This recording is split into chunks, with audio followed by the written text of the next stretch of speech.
Lions club की तरफ से जो है हम लोग डायबिटीज़ कर रहे हैं और लायंस में ये आशुतोष हैं, इनके क्लब का नाम है आपका जो है लायंस क्लब मौर्य अपराजिता है, पटना अपना अपराजिता का। उसमें जो है उसके द्वारा ये कार्यक्रम हो रहा है। इसमें हम लोग डायबिटीज़ में मेन होता है कि डायबिटीज़ कई प्रकार का होता है, क्योंकि इनका जैसा डायबिटीज़ है, ये कह रहे हैं कि डायबिटीज़ है, दवा खाते हैं छोड़ते हैं, ये गड़बड़ है। एक दवा खा रहे हैं और एक दवा छोड़ रहे हैं तो फ्लैक्चुएट करेगा, और फ्लैक्चुएट करेगा तो आपका डायबिटीज़ आपका नुकसान करेगा।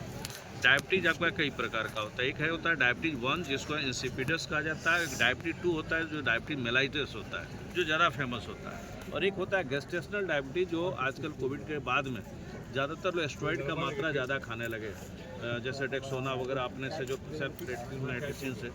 तो जब भी ज़्यादा स्टेरॉइड खाने से कई बार ऐसा होता है कि आपका जो कई बार जो है डायबिटीज़ बढ़ा भी निकलेगा, या लेडीज प्रॉब्लम में जो है गायनी के टाइम में कई बार हार्मोनल चेंजेस होते हैं तो बढ़ता तो आपका परहेज से ठीक हो जाता है। लेकिन 1 प्रकार का जो होता है उसको आजीवन बचपन से इंसुलिन देना पड़ता है, लेकिन 2 प्रकार का जो होता है वो कभी भी हो सकता है, किसी समय हो सकता है। डायबिटीज एक पैंक्रियाज जो होता है जिसको अग्न्याशय कहते हैं, उसमें प्रॉब्लम होने की वजह से हो सकता है। आप मीठा खा रहे हैं नहीं खा रहे हैं उससे कोई फ़र्क नहीं पड़ता है। अगर आपके घर में किसी को जेनेटिक्स है तो 70% है कि आप उस खतरा जोन में हैं, 30% में नहीं है।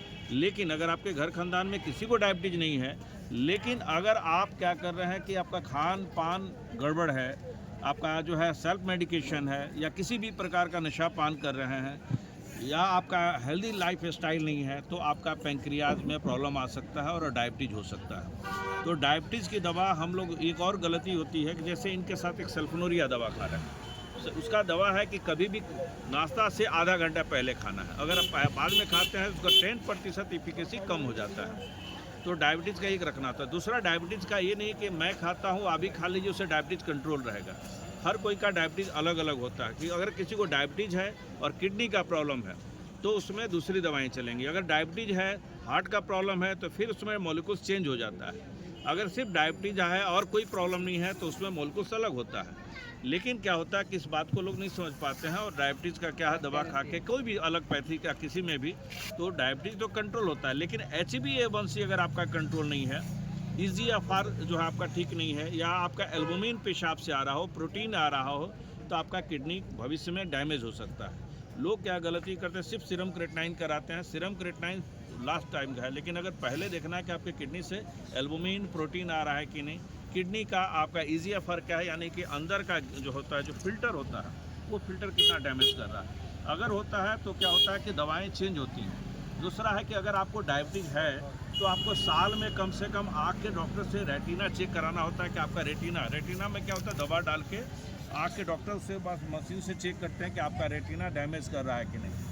दूसरा है कि उसके बाद हम लोग नर्व देखते हैं कि आपका पैर नर्व में प्रॉब्लम है कि नहीं। नर्व में क्या होता है कि कितनी गलती लोग करता है कि सिर्फ विटामिन B12 की दवा खाने लगता है, और विटामिन B12 सिर्फ खाने से नहीं होता, बल्कि नर्व के लिए देखा जाता है नर्व स्टडी में कि आपका नर्व कितना डैमेज है, उसके हिसाब से अलग अलग दवाएँ जो है आती हैं जो उसको हम लोग दवा देते हैं। उसके साथ साथ नेफ्रो जो है हम लोग करते हैं, नेफ्रो डैमेज कर रहा है कि नहीं, तो नेफ्रो के लिए उसको चेक करना पड़ता है। लेकिन डायबिटीज़ में टोटल सिनेरियो आता है। सिर्फ टहल के आप डायबिटीज़ कंट्रोल नहीं कर सकते। टहलने के साथ साथ आपको नियमित टाइम पे जांच करना, नियमित टाइम पे खाना खाना, और पॉजिटिव रहना, कि सकारात्मक रहना, वो ये जरूरी है। दूसरा है गुड़ से बना हुआ, शहद से बना हुआ, या चीनी से बना हुआ कोई चीज़ नहीं लेना है, क्योंकि भ्रम है कि चीनी नहीं, हम गुड़ का जो है आपका जो है चाय पी लेते हैं, ये नहीं लेना है। आप कार्ब जितना कम कर सकते हैं, चाहे चावल हो या आलू हो, दोनों कार्ब है, आपको उसका मात्रा कम करना है। ये नहीं कि आप 4 गो रोटी खा लिए फिर इतना चावल खा लिए, तो मात्रा ज़्यादा कार्ब का हो गया। आपको खाना कई हिस्सा में बांट के खाना है, कोशिश करना है। चूँकि मैं बिहार डायबिटीज में हम लोग का है, और RSSTI में भी हम लोग लगातार पार्टिसिपेट करते हैं। अभी हम ADA में, अमेरिकन डायबिटीज एसोसिएशन के मेंबर है, उसमें हम गए भी थे। तो उसमें हम लोग का जो है एक नया जो है अभी सिनेरियो आया है कि आपका बॉडी वेट के हिसाब से सुबह का जो नाश्ता आप कोशिश करें तो फल लें। फल में कहें कि भाई डॉक्टर साहब बहुत महंगा पड़ेगा, तो आप क्या कर सकते हैं, 200 ग्राम, आपका बॉडी मान लीजिए 60 kg है, तो आप क्या कीजिए उसके हिसाब से फल आप ले लीजिए। 200 ग्राम आप पपीता कोशिश करेंगे, दांत है तो कच्चा पपीता ले लें, और उसमें आप खीरा ले लें। उसके साथ साथ आप उसमें थोड़ा सेब ले सकते हैं, तो एक अच्छा खासा वो आपका नाश्ता हो जाता है। इसमें क्या होता है कि विटामिन ए भी मिल गया, आपके एंटीऑक्सीडेंट भी है, बेसिस और बहुत सारा, क्योंकि विटामिन सी का प्रचुर मात्रा में आपका पपीता में, कच्चा पपीता मिल जाता है। और कच्चा पपीता क्या करता है, फिल्टर का भी काम करता है, किडनी का भी जो है उसमें से कचड़ा जो भी गंदगी निकालेगा, बॉडी को जो है ठीक करेगा, रिंकल्स चेहरा पे नहीं आएंगे। और आपका बॉडी में कैलोरी तो मिला, लेकिन आपका फाइबर ज़्यादा मात्रा मिला जो आपका पेट के लिए फायदेमंद होता है। और तब आपका दवा का डोज रिड्यूस करना शुरू कर देता है, घटने लगता है। और 1:30 बजे के करीब में फिर आप खाना जो आप खाते हो, आप खाना खाएं जिसमें दाल वगैरह हो, हरी साग सब्जियां हो। शाम के वक्त कोशिश करें कि भूजा अगर आप ज़्यादा फाँकें तो ज़्यादा बेटर है, 50 ग्राम से ज़्यादा नहीं। अगर दांत में प्रॉब्लम है, दांत नहीं है, तब आप कोई भी स्नैक्स जैसे मैरीगोल्ड वगैरह बिस्किट, जिसको थिन अरारोट बिस्किट करते हैं हम लोग, वो और चाय जिसमें बिना चीनी का जो है चाय ले तो ज़्यादा है। और रात का टाइम में कोशिश करें कि सोने से आधा घंटा पहले आप खाना खा लें। खाना रात का कभी भी हल्का होना चाहिए कि सुबह में आपको नाश्ता आपको करना पड़े। और उसके साथ साथ कोशिश करें रात का खाना खाने के बाद 300 कदम आप टहलें।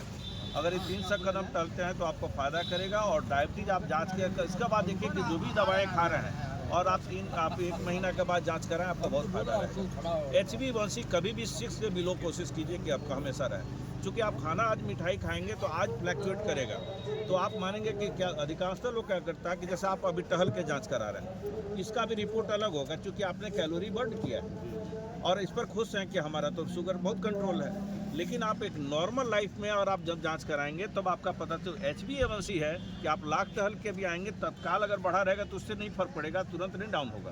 तो आप HbA1c जरूर कंट्रोल करवा के रखें और उसको बिलो 6 रखेंगे, आपको फायदेमंद होगा। धन्यवाद।